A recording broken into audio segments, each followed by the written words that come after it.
آج ہم تاریخ کے ایک بہت ہی دلچسپ اور اہم موڑ پر بات کرنے والے ہیں، یعنی صلح حدیبیہ پر۔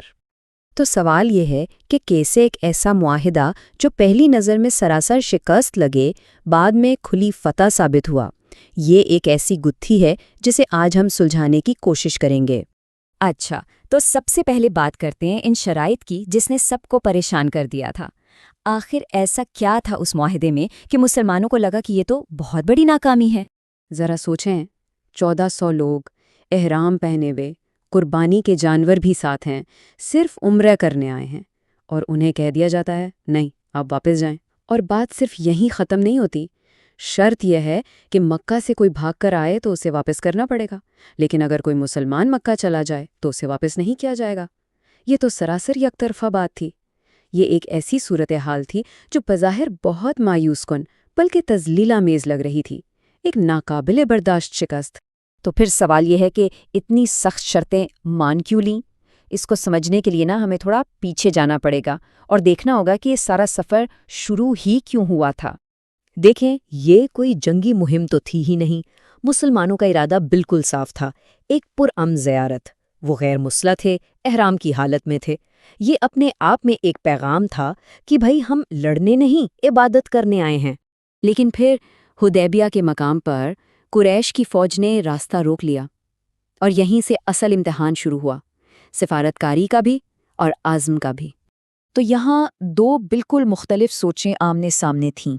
ایک طرف تھے غیر مسلح زائرین جن کا مقصد صرف اور صرف پرامن عبادت تھا، اور دوسری طرف مکہ کی مسلح سیاسی طاقت جو کسی بھی قیمت پر اپنی اتھارٹی برقرار رکھنا چاہتی تھی۔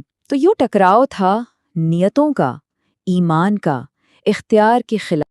اور پھر بات چیت کے دوران ایک افواہ پھیلی حضرت عثمان کی شہادت کی، جس سے ماحول ایک دم بہت کشیدہ ہو گیا۔ اسی نازک موقع پر پیغمبر اسلام نے سب کو ایک درخت کے نیچے جمع کیا اور ایک عہد لیا۔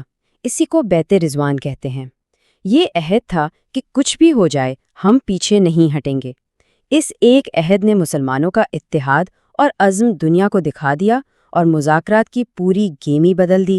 تو ہم واپس اسی سوال پر آتے ہیں، آخر وہ شرطیں جو اتنی کمزور لگ رہی تھیں ایک بہت بڑی اسٹریٹجک جیت کیسے بن گئیں؟ اس میں راز کیا تھا؟ اس کا جواب ہمیں ملتا ہے اس وحی سے جو اس معاہدے کے ٹھیک بعد نازل ہوئی، جس میں اللہ نے خود اسے فتح مبین کہا، یعنی کھلی ہوئی فتح۔ اس ایک آیت نے پورا پرسپیکٹیو ہی بدل دیا۔ اس نے مسلمانوں کو فوری مایوسی سے نکال کر دور کی سوچنے پر مجبور کر دیا۔ اور وہ دور کی سوچ کیا تھی؟ دیکھیں، پہلی بار قریش نے مسلمانوں کو ایک برابر کی سیاسی طاقت مانا۔ یہ خود ایک بہت بڑی ڈپلومیٹک جیت تھی۔ پھر 10 سال کی جنگ بندی، مطلب لڑائی ختم۔ اب اسلام امن کے ماحول میں پھیل سکتا تھا۔ مسلمان اب مکہ کی فکر چھوڑ کر دوسرے قبیلوں پر فوکس کر سکتے تھے، اور سب سے اہم بات، اگلے سال پرامن طریقے سے عمرہ کرنے کا راستہ کھل گیا، جس نے آگے چل کر فتح مکہ کی بنیاد رکھی۔ تو جو رعایت دی جا رہی تھی وہ اصل میں ایک بڑے فائدے کا دروازہ کھول رہی تھی۔ اور اس کے بعد جو ہوا وہ تو اور بھی حیران کن ہے۔ 6 ہجری میں معاہدہ ہوتا ہے، امن قائم ہوتا ہے۔